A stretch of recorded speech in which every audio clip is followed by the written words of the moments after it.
Olá, boa noite para todo mundo. A nossa proposta, através deste culto de quarta que começa hoje é ter uma música mesmo, estourando duas, para que a gente possa focar naquilo que é o nosso desejo, Nós queremos falar sobre exposição da Escritura. Eu quero tentar trabalhar de maneira bem clara algumas coisas que às vezes passam desapercebidas na nossa leitura. E por que isso, irmãos? Porque nem os anos na vida com a igreja, nem toda a nossa prática de piedade tem a mesma capacidade de transformar a nossa vida do que o conhecimento da palavra de Deus. E a palavra de Deus, ela trabalha em duas esferas.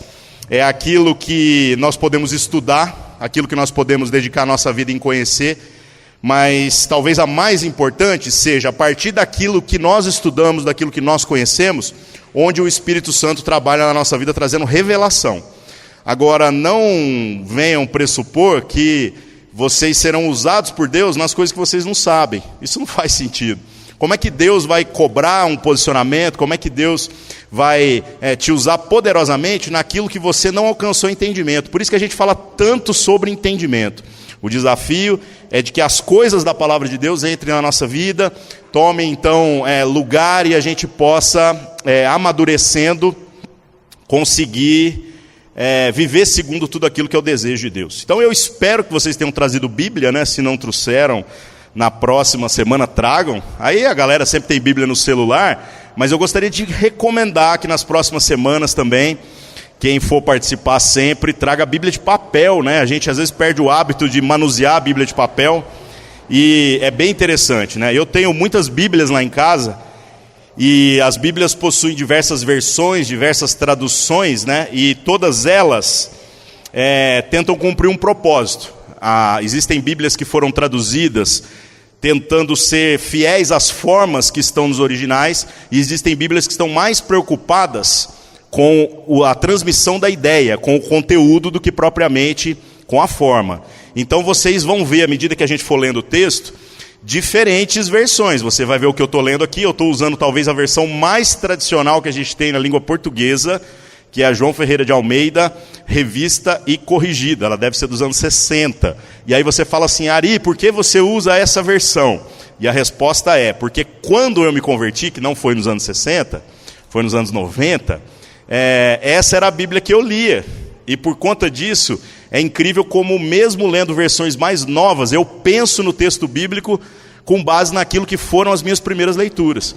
Então que você possa aí pegar a versão que você se adapta melhor, e que você possa ter esse tipo de experiência também. Ter uma experiência de lembrar, falar assim: eu lembro que isso aqui está na Epístola de Pedro, e aí você lembra às vezes até em que coluna que está. Uma coisa que o celular infelizmente não gera em nós, essa memória fotográfica, Ou baseado numa experiência de, eu lembro que eu li isso em determinada circunstância. Então o papel tem essa referência para nós, Nós vamos falar sobre o Evangelho de Mateus hoje. Não tenho a pretensão talvez nem de terminar o capítulo, embora seria muito bom. E antes da gente entrar no Evangelho de Mateus, eu gostaria de fazer algumas considerações. Vocês já perceberam que existe uma folha em branco entre o Antigo e o Novo Testamento, Sabe o que ela significa? Ela não significa nada, Mas a gente sempre brinca que existe uma coisa na história do panorama bíblico interessante. Entre o Antigo Testamento e o Novo Testamento, houve 400 anos de silêncio no meio do povo de Deus, porque o povo de Israel era habituado a de tempos em tempos receber profetas, homens e mulheres que testemunhavam acerca daquilo que era a vontade de Deus, falando sobre a opressão, falando sobre o direito, falando sobre aquilo que era o desejo do Senhor para a nação. E o que acontece é que houve 400 anos em que se não levantou profetas no meio de Israel. E após esses 400 anos, surge aquele que posteriormente a gente vai chegar na história, é o último profeta, nesse sentido bíblico mais tradicional, que é João Batista. Aquele que é levantado para preparar o caminho do Senhor, aquele que vem quebrar o silêncio de Deus com relação à sua revelação. E o que eu queria falar com vocês, antes da gente entrar aqui propriamente no livro de Mateus, é que esses 400 anos de silêncio, embora eles não tenham produzido para nós conteúdo bíblico, né, nesses 400 anos, muitos livros considerados apócrifos foram escritos. E aí você fala assim, por que esses livros são apócrifos? Porque eles não acrescentam ao panorama bíblico nada de revelação, eles não trazem nada de novo.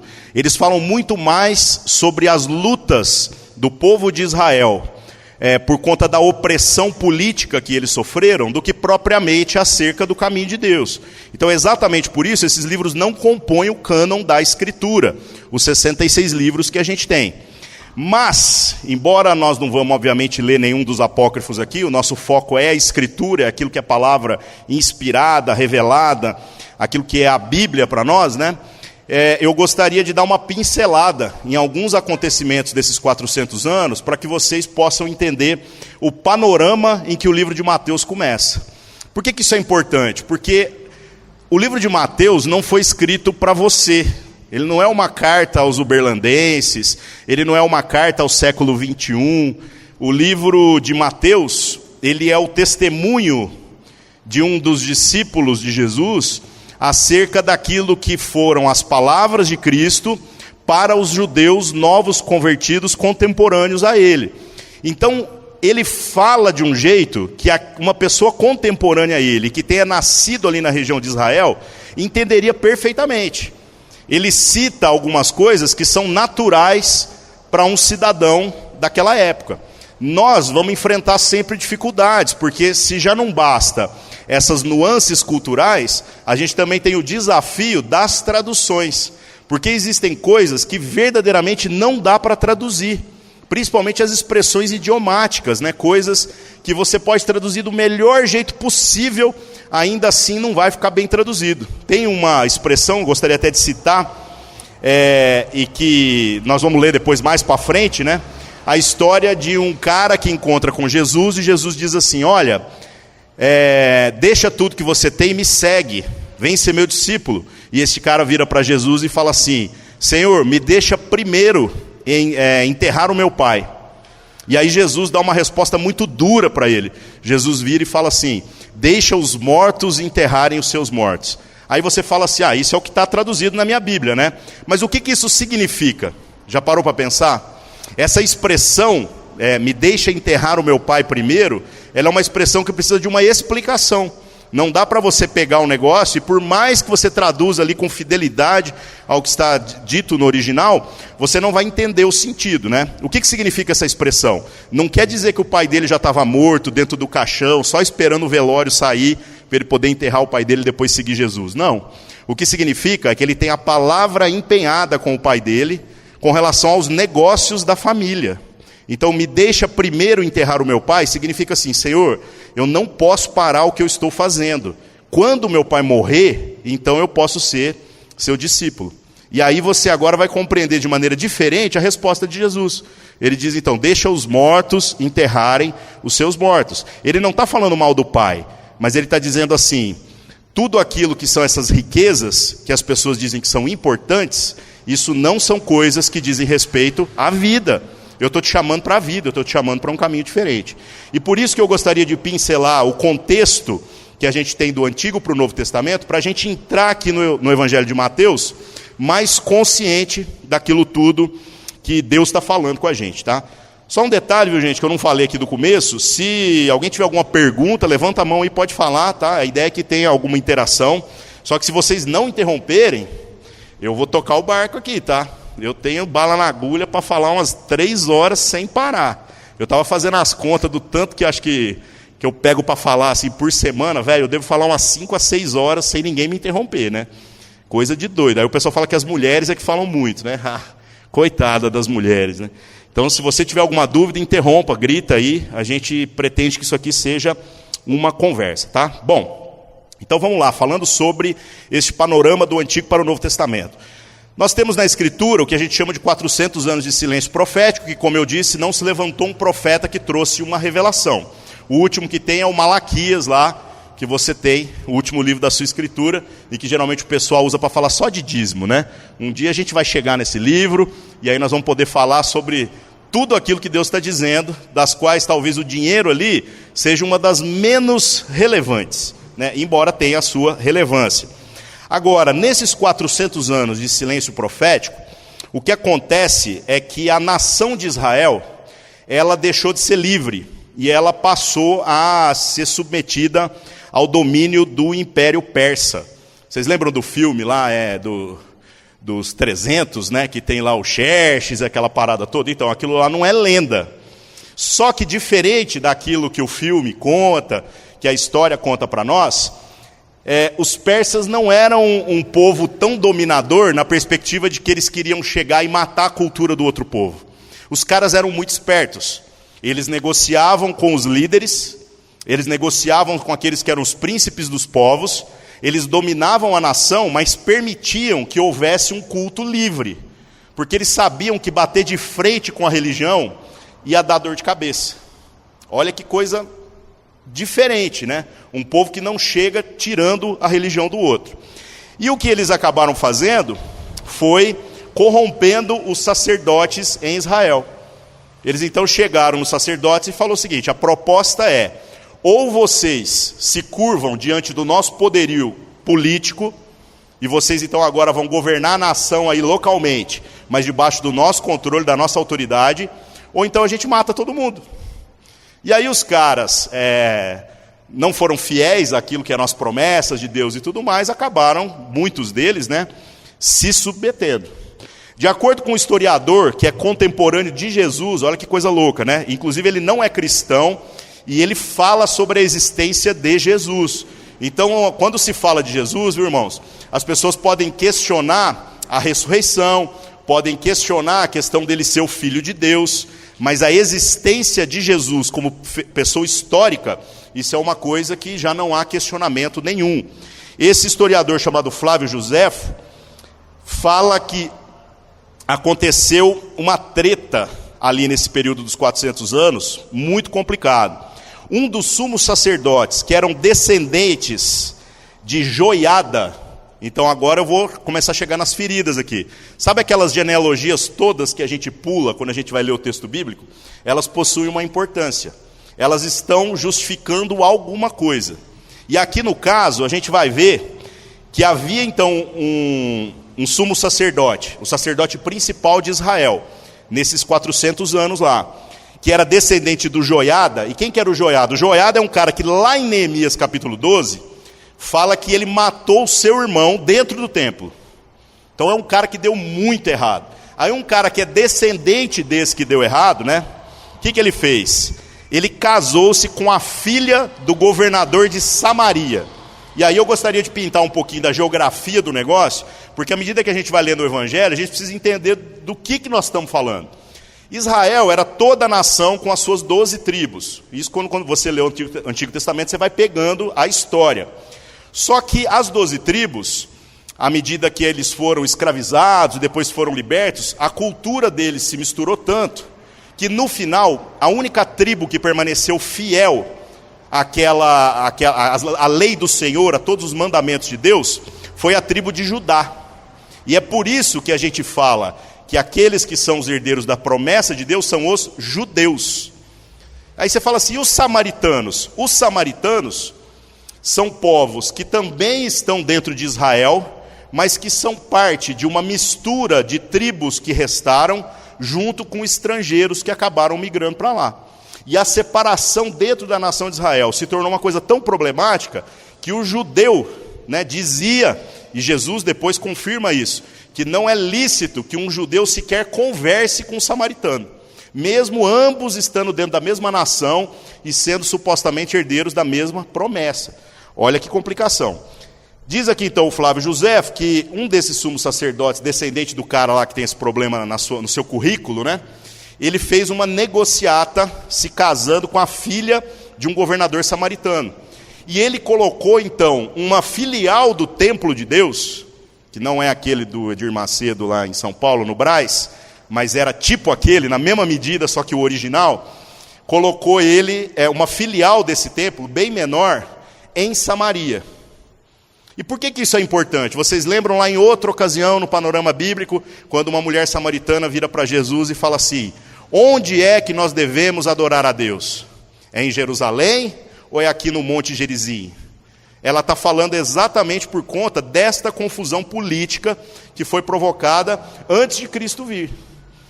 E o curioso também é que esta ideia de tirar o templo da sua centralidade e ter vários templos foi o que acabou proporcionando a proliferação da linha judaica farisaica. Porque o que é a linha judaica farisaica? Nós já vamos falar em detalhes. São os judeus que acreditavam que o ensino da lei de Deus era mais importante do que o serviço no templo. Aquelas músicas, aqueles sacrifícios de animais, aquelas paradas todas. Vou correr aqui, senão não chega no texto, né? O que mais que acontece? 3 séculos ainda antes do nascimento de Cristo, então, dos 400 anos, passou uns 100 e poucos ali, a região foi dominada por outro povo. Veio os gregos e tomaram o negócio dos persas. Então, a história vai só se complicando. Agora, os gregos, né? O cara que estava à frente do negócio era um sujeitinho bem famoso chamado Alexandre o Grande. Os gregos, enquanto estavam sob o governo de Alexandre o Grande, tiveram uma relação até pacífica e muito parecida com a dos persas para com o povo de Israel. Mantiveram essa relação política, esse lance dos sacerdotes simplesmente prestarem contas e tudo mais. Só que quando esse cara morreu, foi que o negócio descambou. Foi quando o negócio começou a ter alguns problemas, né? Agora, nessa mudança da morte de Alexandre o Grande para o governo de seus sucessores, que foram seus generais, aconteceu uma coisa muito importante na história da Escritura. Todo o Antigo Testamento, ele estava escrito apenas em hebraico e aramaico. Neste domínio dos gregos, ocorreu a primeira tradução do Antigo Testamento para o grego, numa versão que foi feita usando um critério assim muito espiritual, sabe, para a época, né? Os caras pegaram os 6 homens mais sábios de cada tribo de Israel e juntaram esses 6 homens, então deu 70 pessoas, e aí eles fizeram uma versão que é conhecida por Septuaginta. Diz a lenda que essa versão ela era tão bem feita, mas tão bem feita, que eles diziam que seria o Espírito de Deus que os inspirou a ponto de ter feito um texto tão perfeito. Uma curiosidade é que todas as Bíblias latinas que nós possuímos, elas são traduções da Septuaginta. Olha que coisa louca. Então a Bíblia que você carrega, o Antigo Testamento, é uma tradução do texto que foi feito nessa época. Agora hoje, obviamente, as sociedades bíblicas conseguem os originais em hebraico e em aramaico, e então a gente consegue pegar as nossas traduções, quando vai fazer a revisão delas a cada 10, 15 anos, eles conseguem comparar com os originais. E o curioso é que houve poucas mexidas corretivas verdadeiramente no texto, porque o texto dos caras era realmente muito bom, né? Olha que coisa louca. Agora, os judeus diziam que a tradução era infalível. Pesada essa palavra, né? O texto eu entendo, mas a tradução, difícil. Aí o que aconteceu? Caiu o governo dos gregos e surgiu um outro povo, os Seleucidas, que são descendentes ali do que são os ascendentes, né, daquele povo que hoje são os sírios. Então hoje você vê os sírios lá nessa crise dos refugiados, de um povo que está debaixo de opressão, né? Mas a gente às vezes não consegue pegar a nuance histórica. Esse povo é muito odiado ali na região, porque o negócio tem um lastro de milhares de anos. E esse povo, então, os sírios, né, os Seleucidas, que era um povo que vivia ali, eles também dominaram, tentaram criar o seu próprio império. A sede do governo dos Seleucidas era na cidade de Antioquia. E por que é interessante falar isso? Porque posteriormente, quando a gente chega nas cartas de Paulo, a gente vê a importância dessa cidade, do como que quando o evangelho chegou em Antioquia, dali para frente ele explodiu para o ocidente do mundo, chegou na Europa e tudo mais. A ponto da gente dizer que Antioquia seria a cidade mais estratégica a ter sido alcançada pela pregação do evangelho. E em Antioquia é o lugar, segundo o livro de Atos fala, que pela primeira vez aqueles que eram discípulos de Jesus foram chamados de cristãos. Cristão significa Cristo pequeno, né? Eu olhava para uma pessoa e dizia assim, na nossa língua seria esse cristinho aí, né? Mas na tradução ficou como cristão. Olha que coisa louca, né? Então essa cidade é uma cidade estratégica. Agora, os Seleucidas, o que eles fizeram? cortaram as liberdades religiosas, levantaram um altar a Júpiter no lugar do altar de Deus, queimaram um porco no altar de Deus. Isso era o absurdo do absurdo da profanação, e fizeram os judeus comer porco, que aí o bagulho era profano mesmo. Por que isso é interessante de ser citado, irmãos? Porque essa opressão provocou uma resposta. E a resposta foi que, alguns anos depois, um velho sacerdote chamado Matatias, ele, talvez porque ele fosse velho, um homem mais de princípios, um homem mais maduro, né? Ele se recusou a oferecer essas ofertas pagãs naquele templo do jeito que estava sendo feito. Agora, olha como é que esse povo era maldoso, né? Eles vieram, colonizaram, e eles profanaram o templo, mas mantiveram os sacerdotes fazendo o serviço profano. Tipo assim, para pisar no calo mesmo, né? E aí o que esse Matatias fez? Ele se recusou. E no meio da briga, um outro sacerdote que era corrompido pelo sistema mesmo, entrou e peleja com ele lá, e ele matou o cara. Aí você fala, não, aí o negócio ficou feio, né? Está parecendo novela da Globo, né? Pois ele fugiu e foi para o deserto e se exilou junto com seus filhos. O que aconteceu foi que ele, sendo perseguido agora pelo governo local, que oprimia a nação de Israel, ele acabou organizando um motim, uma revolta, uma milícia para lutar contra o governo. Ó, que coisa doida. E aí essa milícia, né? O que aconteceu? Eles fizeram uma resistência de guerrilha, que é o que a gente chama de macabeus, e os macabeus dessa resistência de guerrilha conseguiram, inclusive, tomar Jerusalém do governo estrangeiro. Por que eu estou citando isso daqui, irmãos? Porque às vezes quando a gente lê o Evangelho, a gente tem uma ótica muito social do tempo em que a gente está vivendo.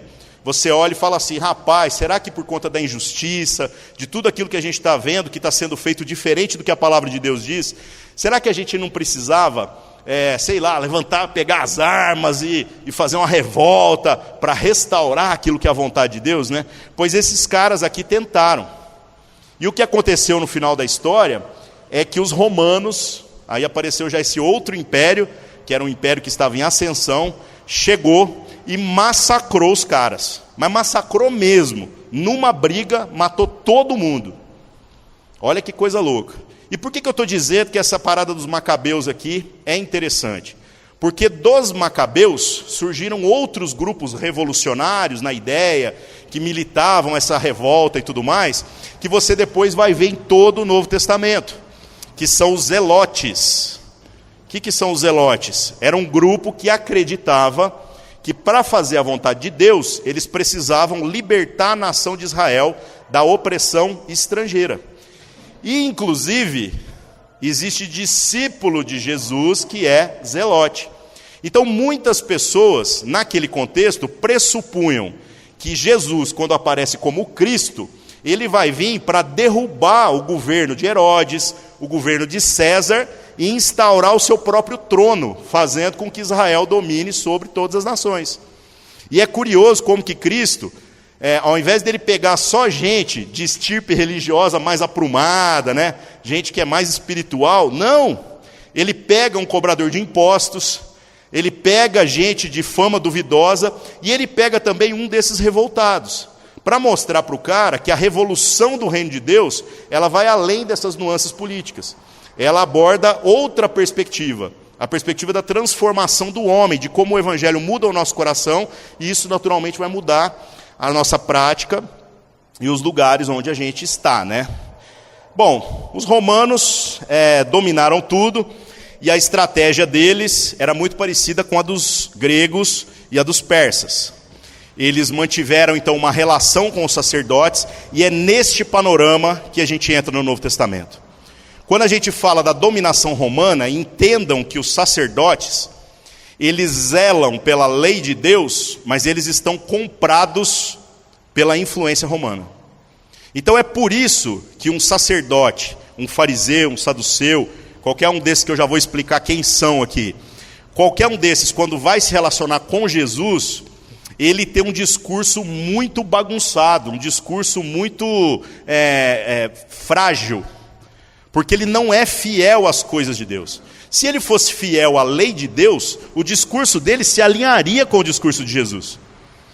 Mas esses caras são caras corrompidos já na sua proposta de vida. Eles são sacerdotes, eles se levantam como os caras no meio do povo, mas na verdade eles estão recebendo um por fora ali, para manter tudo na ordem do jeito que está.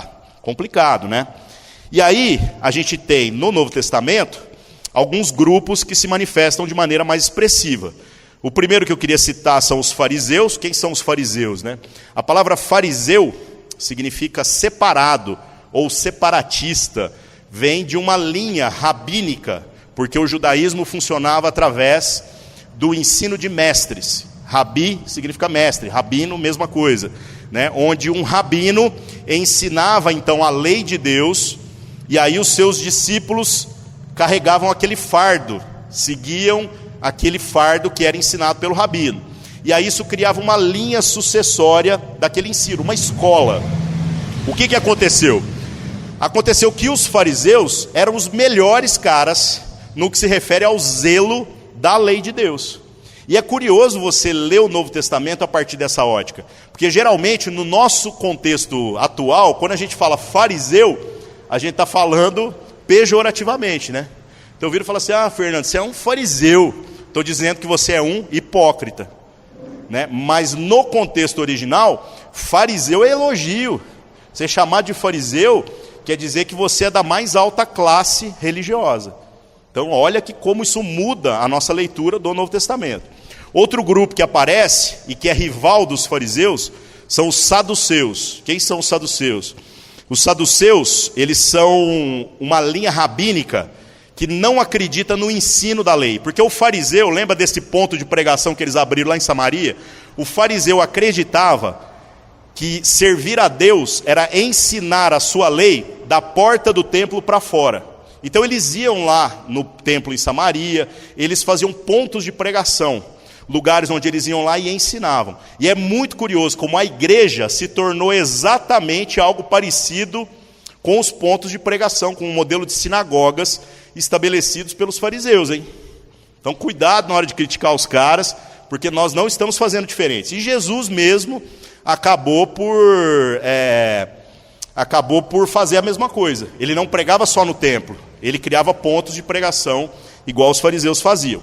Os saduceus, eles acreditavam que esse negócio de ensinar a lei era bobagem. Eles acreditavam que o importante era o serviço do templo.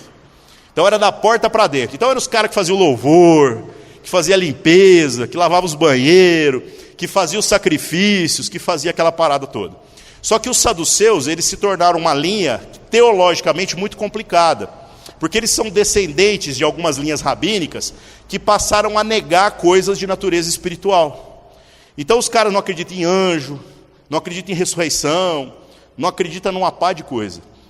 Os fariseus, que são mais aprumados no ensino, no que se refere ao Antigo Testamento, eles não têm crise com essas coisas, né? Mas eles entram em briga, fariseus e saduceus, por causa dessas questões doutrinárias. Olha que coisa louca, né? Outro grupo que a gente tem são os essênios, e a gente vai ouvir essa palavra também no Novo Testamento à medida que a gente vai caminhando. Quando essas palavras aparecerem, eu vou relembrar vocês do significado.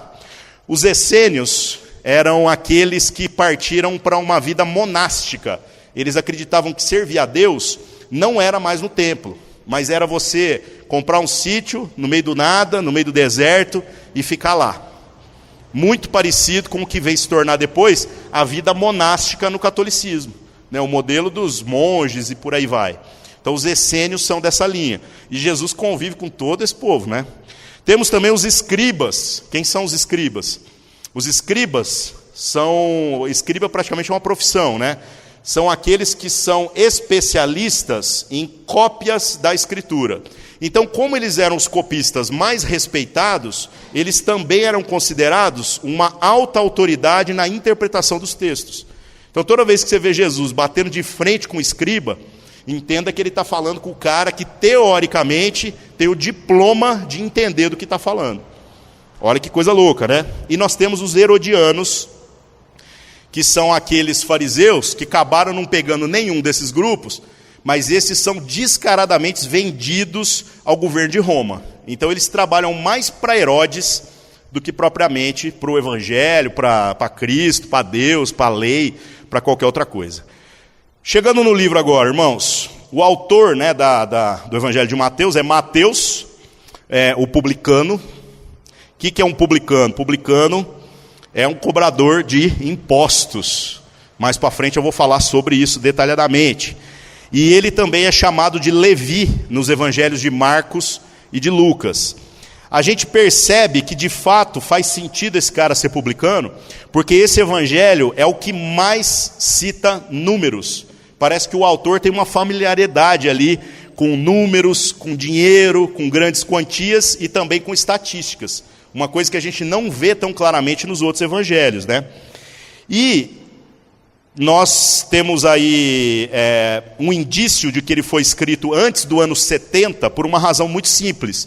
No texto não fala sobre a destruição do templo de Jerusalém, que aconteceu no ano 70. Então, como ele ainda fala do templo como algo que é contemporâneo a ele, então, obviamente, o texto foi escrito anteriormente ao ano 70, né? O que mais que aconteceu? Eu já falei sobre isso, esse interesse do evangelista, né? De fazer com que os judeus contemporâneos a ele se convertam. E aí a gente chega propriamente no texto agora. Abra sua Bíblia aí, por favor. Daqui para frente é só texto, viu, irmãos? Mateus, capítulo 1, verso 1. O livro de Mateus começa com uma genealogia, e eu gostaria de ler com vocês até o verso 17, e depois a gente vem fatiando aqui, comentando as principais nuances, tá? Livro da geração de Jesus Cristo, filho de Davi, filho de Abraão. Abraão gerou a Isaque, e Isaque gerou a Jacó. Jacó gerou a Judá e a seus irmãos. Judá gerou a Tamar, a Farés e a Zará. Gerou de Tamar, a Farés e a Zará. E Farés gerou a Esrom, Esrom gerou a Arão. Arão gerou a Aminadab, e Aminadab gerou Naasson. Naasson gerou a Salmão, e Salmão gerou a Raabe. Boaz gerou de Raabe Boaz. Boaz gerou de Rute a Obed, e Obed gerou a Jessé. Jessé gerou ao rei Davi, e o rei Davi gerou a Salomão, que foi mulher de Urias.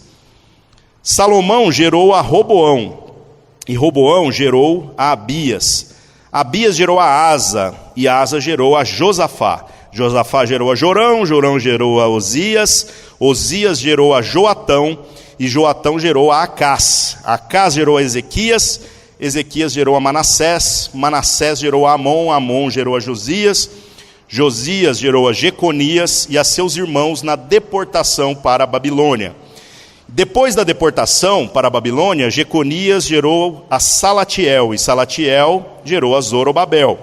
Zorobabel gerou a Abiúde, e Abiúde gerou a Eliaquim. Eliaquim gerou a Azor, Azor gerou a Sadoque. Sadoque gerou a Aquim, Aquim gerou a Eliúde. Eliúde gerou a Eleazar, e Eleazar gerou a Matã. Matã gerou a Jacó, e Jacó gerou a José, marido de Maria, da qual nasceu Jesus, que se chama o Cristo. De sorte que todas as gerações, desde Abraão até Davi, são 14 gerações. E desde Davi até a deportação para a Babilônia, 14 gerações. E desde a deportação para a Babilônia até Cristo, 14 gerações. Até aqui por enquanto tá bom, irmãos. O que o Evangelho de Mateus vem trazer para nós dentro dessa genealogia? Primeiro ela começa, falando que Jesus Cristo é filho de Davi e filho de Abraão. Ou seja, a proposta do evangelista na apresentação desse texto é defender o direito de Cristo com relação ao trono de Davi. O Messias, aquele que veio para libertar o povo, então, ser descendente direto de Davi e de Abraão, era algo muito importante naquele contexto. E o mais interessante é que a gente vai ver que a genealogia que está descrita aqui em Mateus é diferente da genealogia que posteriormente a gente vai ver no Evangelho de Lucas. Aí algumas pessoas, de maneira muito infantil, falam assim, está vendo uma contradição da Bíblia, Não. Mateus faz questão de falar sobre a genealogia a partir de José, que, segundo a Escritura, não possui absolutamente nada de carga genética na pessoa de Jesus. Tanto que no verso aqui 16, que a gente acabou de ler, fala assim, ó, Jacó gerou a José, marido de Maria, da qual nasceu Jesus. Não fala que José gerou Jesus. O texto deixa isso absolutamente claro, né? Parece uma coisa boba, mas é muito sério. No Evangelho de Lucas, a genealogia é feita por Maria. Eles dizem assim, então, se por José não está bom, então vamos fazer a genealogia pelo outro lado agora, considerando a carga genética, né? E a curiosidade é que por Maria, ele também é filho de Davi, e ele também é filho de Abraão. Olha que coisa louca, né? Então as genealogias, elas não são contraditórias, elas são complementares. O que mais é interessante é a gente considerar aqui, Jesus, que é apresentado aqui ainda no verso 1, né? É um nome histórico. Jesus significa Jeová faz, né? E Cristo significa o Messias. Ou seja, Cristo não é o nome dele, Cristo é o que ele faz, Cristo é o seu ofício, é quem ele é. E Messias significa ungido. Então, sabe aquela expressão que a gente fala assim, ô velho, e aí, ungido do Senhor, e aí, Homes, ungido do Senhor, tal, papapá. Ela faz todo sentido, porque se o Homes está em Cristo, e Cristo é o ungido, o Messias, se o Homes tem Cristo, então a unção de Deus está sobre a vida dele. Nós, de maneira muito equivocada, né, tentamos colocar essa ideia de unção como se fosse uma coisa mágica, como se fosse uma parada assim, velho, a unção está aqui na minha mão suada, então vem cá receber a unção. Como que a gente passa dessa unção para alguém? Através do compartilhar da palavra de Deus. Quem recebe Cristo, passou agora a receber o ungido, a unção está sobre você.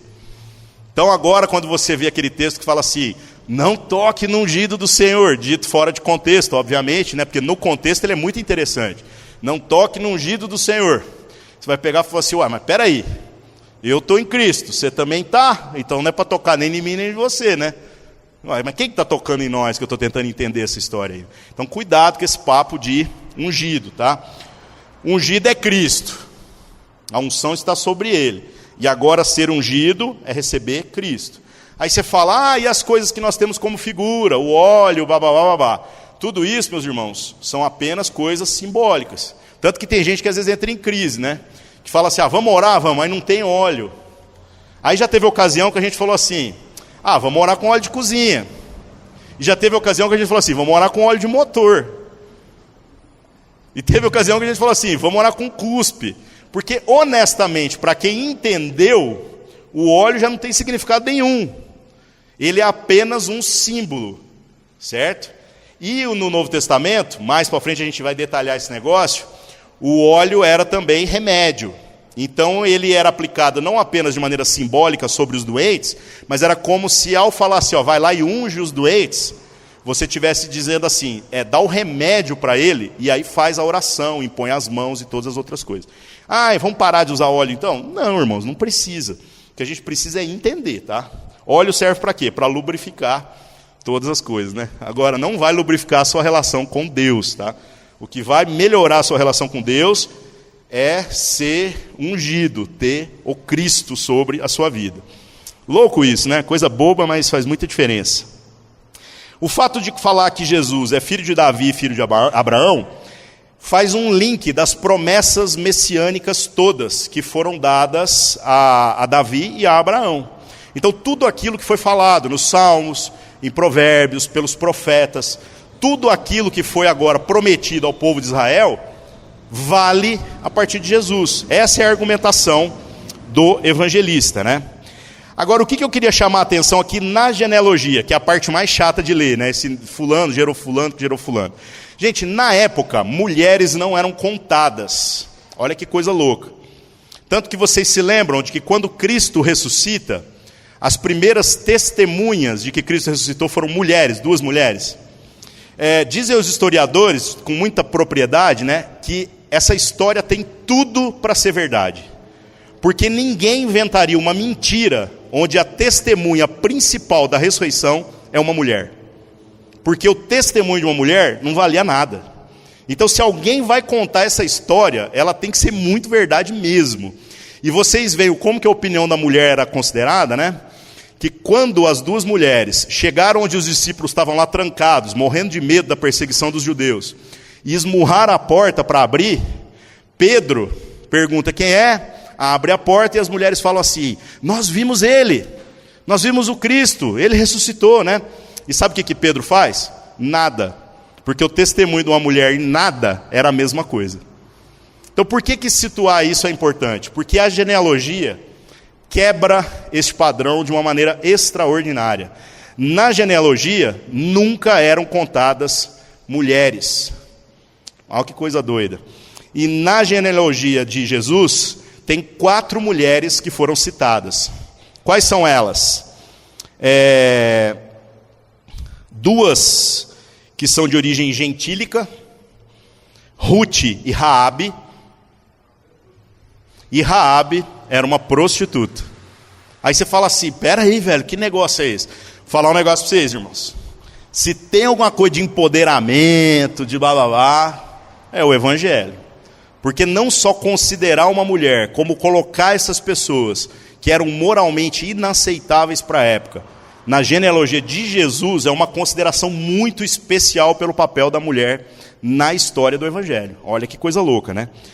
Então tem, como eu falei, Ruth, e Ruth é interessante, porque ela já é ali descendente direta do rei Davi. E a gente tem Raabe lá atrás, que é uma prostituta que acaba facilitando para que o povo de Deus acabe conseguindo tomar a terra prometida. Olha que coisa louca, né? A outra mulher, né? As outras 2 mulheres, uma é Tamar, que também tem uma história um pouquinho complicada, mas a que mais me chama a atenção é uma que, pelo menos na minha versão aqui na tradução da Bíblia, não está o nome dela, mas ela está citada no verso 6. Fala, gerou a Salomão, da que foi mulher de Urias. O nome dela é Batseba. Ela era mulher de Urias, ela era uma mulher que cometeu adultério com o rei Davi. O rei Davi mandou matar Urias, e depois de ter feito isso, acabou ficando com ela. Acabou tomando ela como esposa, né? E ela entra aqui porque o filho que foi considerado para a ascendência de Jesus não foram os outros filhos, mas foi Salomão, aquele que veio. No caso aqui não é nem Salomão, né? Não, é Salomão sim, gerou Salomão, da que foi mulher de Urias. Mas foi Salomão e não foram os outros filhos de Davi. Davi tinha vários outros filhos, viu, gente? Olha o tamanho da complicação. Salomão era o primogênito dela. Agora, dos outros filhos, não. E é curioso a história dos outros filhos de Davi, porque tem de tudo. Tem um irmão que estupra uma irmã. Então você fala assim: ô famíliazinha complicada, né? Então esse é um homem segundo o coração de Deus e tal. Totalmente, um paradigma quebrado. Sim. O primogênito sempre levava tudo, os outros não levavam nada. E acabou que Salomão foi aquele que foi escolhido. Salomão herdou o trono, né? Que é uma coisa que era de direito do primogênito. Bem legal isso mesmo. Bom, irmãos, o que mais que a gente vai comentar aqui hoje? O texto termina aqui no verso 17, falando que de Abraão até Davi são 14 gerações, de Davi até a deportação, né, porque o povo foi escravizado na Babilônia, 14, e que da Babilônia até Cristo são 14. Por que esse 14 é enfatizado aqui? Porque o nome Davi, escrito em hebraico, todas as palavras e as letras em hebraico, elas têm correspondentes numéricos. Por isso que existem linhas rabínicas que acabaram caindo para um esoterismo absurdo. Existe uma ciência mística aí chamada Cabala, né? Você já deve ter ouvido falar. Embora a pronúncia correta é Cabalá, mas ninguém fala, né? Que uns caras viajaram na maionese mesmo. Eu acho que os caras fumaram um negócio mais profundo, né? E eles olham a escritura e dizem que esses caras abriram portais para outras dimensões, mas isso não é Bíblia, né, gente? Agora, o nome Davi significa 14, usando essa correspondência de caracteres, tá? Não é o significado do nome Davi. E então é como se o evangelista estivesse endossando, amarrando a ideia, dizendo assim: olha, é 14, É 14. E ele coloca 14, 14, 14. Na outra genealogia que está lá no Evangelho de Lucas, a gente não vê o evangelista falando sobre uma genealogia a partir de Abraão. Ele puxa uma genealogia desde Adão. É mais comprida ainda, né? Mas a parte de Abraão para frente, ela faz todo sentido e ela não tem nenhuma crise de algum nome que está colocado equivocado, nem nada, né? Tem uma explicação muito lógica para que as genealogias se encontrem a partir do momento em que tanto Maria e José têm um antecedente comum, tá? Então, irmãos, as genealogias são importantes e a gente precisa aprender a se relacionar com a Escritura, tentando entender que às vezes não é porque eu não entendi um negócio que o texto não quer dizer nada. Porque se a gente começar a ser seletivo na nossa leitura e falar assim, não, essa parte eu vou pular, daqui um pouco a gente está lendo só aquilo que nos agrada. Então aquilo que não nos agrada, aquilo que a gente tem dificuldade de entendimento, a gente tem que ter paciência e buscar aí da parte de Deus sabedoria. Uma dica muito esperta, viu, gente? Quando eu me converti, me deram essa dica e foi assim uma revolução na minha vida. A gente, quando lê Bíblia, devia ter um caderno ao lado, onde a gente vai anotando os versículos, não copiar os versículos, anota a referência e anota as suas dúvidas, para que você possa procurar alguém que conhece a Escritura um pouco melhor do que você, trazer as suas dúvidas para essas pessoas poderem te orientar. Se a gente fizesse isso com as nossas dúvidas, a gente não as acumularia, não viveria sempre dependendo só da pregação de púlpito. Então, em nome de Jesus, irmãos, que a gente possa superar essa imaturidade. Vamos continuar aqui só mais um pouquinho, antes da gente encerrar. Verso 18 fala sobre o nascimento de Jesus. Vamos ler, dá para terminar o capítulo aqui, se eu correr. Ora, o nascimento de Jesus Cristo foi assim: estando Maria, sua mãe, desposada com José, antes de se ajuntarem, achou-se ter concebido do Espírito Santo. Então José, seu marido, como era justo e não a queria infamar, intentou deixá-la secretamente. Projetando ele isto, eis que em sonho lhe apareceu um anjo do Senhor, dizendo: José, filho de Davi, não temas receber Maria, tua mulher, porque o que nela está gerado é do Espírito Santo. E dará à luz um filho, e chamarás o seu nome Jesus, porque ele salvará o seu povo dos seus pecados. Tudo isso aconteceu para que se cumprisse o que foi dito da parte do Senhor pelo profeta, que diz: Eis que a virgem conceberá e dará à luz um filho, e chamá-la-ão pelo nome de Emanuel, que traduzido é Deus conosco. José, despertando do sonho, fez como o anjo do Senhor lhe ordenara, e recebeu a sua mulher. E não a conheceu, até que deu à luz a seu filho, o primogênito, e pôs-lhe o nome Jesus. Vamos encerrar por aqui hoje. Irmãos, o que esse texto está trazendo para nós? O casamento no tempo aqui de Jesus é muito diferente do conceito de casamento que a gente tem hoje, né? Como que funcionava o casamento? Quando um homem e uma mulher resolviam casar, eles contraíam o noivado, era o compromisso do noivado. Só que o compromisso do noivado era diferente do que é hoje, porque hoje noivado e namorar é praticamente a mesma coisa. A única diferença é que o noivado diz que vai casar, e o namorado não diz, ele só enrola. O noivo diz que vai, e agora virou moda a gente noivar sem prazo, né? Eu conheci um cara que noivou 7 anos, velho. O bagulho é doido, né? Então o negócio é profético isso, né? Namorou uns 6, depois noivou uns 7, então você imagina o tanto que a mulher dele já estava velha na hora de casar. Aqui no contexto bíblico a história é diferente. O noivado, ele já era um compromisso estabelecido. Então o que José, em que situação ele se encontrava com Maria? José havia feito o compromisso de se casar com Maria. Então ele era noivo de Maria. E sendo ele noivo de Maria, o noivado durava exatamente 1 ano. Durante 1 ano, Maria ficava na casa dos pais dela e José ficava, se ele morasse sozinho, na casa dele ou com a sua família. E depois de 1 ano, ele então desposava, ele ia para a lua de mel, ele consumava o casamento. Agora, uma curiosidade é que se a pessoa interrompesse o compromisso do noivado, a expressão que era usada para essa separação era divórcio. Olha que coisa louca. Então, encerrar o compromisso ali era algo muito problemático. E uma curiosidade sobre a gravidez de Maria é que o José tinha certeza de que ele não tinha feito nada. Depois, quando ele consumou o casamento, né, foi só depois que Jesus nasceu, é que ele foi ter relações de fato com a Maria. Mas a Maria, o que aconteceu? Ela aparecendo grávida, estando noiva de José, a punição da lei para isso era a morte. Ela tinha que ser tratada como adúltera, colocada no meio do povo e apedrejada. O que o texto enfatiza com muita graça é que José, sendo um homem justo, ouvindo aquilo que a Maria está falando, né, que ela falou assim, olha, não sei o que aconteceu. E esse cara, sendo um homem temente a Deus, ele resolveu, e ele devia amar essa mulher, vou falar para vocês, não era pouco não. Não era pouco não. Ele resolveu deixá-la secretamente. Tudo isso para quê? Para que não fizesse com que ela herdasse uma má fama no meio do seu povo, né?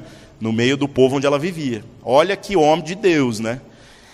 Agora, o que aconteceu? Aconteceu que Deus mandou um anjo para falar com José. Né? E aí, quando o anjo vai lá e fala com José, muda a situação toda, né? E aí o José, a hora que confirmou aquilo que Deus havia já falado com a Maria, ficou muito mais fácil dele abraçar o pacote, né? Então, gente, hoje nós vamos encerrar por aqui. Eu espero que vocês tenham gostado e quero incentivar vocês a, se possível, na próxima semana, começar a ler o capítulo 2, já trazer algumas dúvidas, questionamentos, e nós vamos mastigando daqui para frente, beleza? Ler a Escritura, gente, mastigando, enriquece demais a nossa experiência com o Evangelho. Tá? Muda demais. Então agora pensem nisso. Toda vez que você vê uma mulher oprimida pela sua condição lá de casada, de divorciada, lembra da Maria. E do como é que a mulher que foi considerada a mais bem-aventurada por Deus, era uma mulher que, segundo a lei, poderia ter sido colocada numa posição de infâmia. Olha que coisa louca. E lembre-se também do posicionamento de José.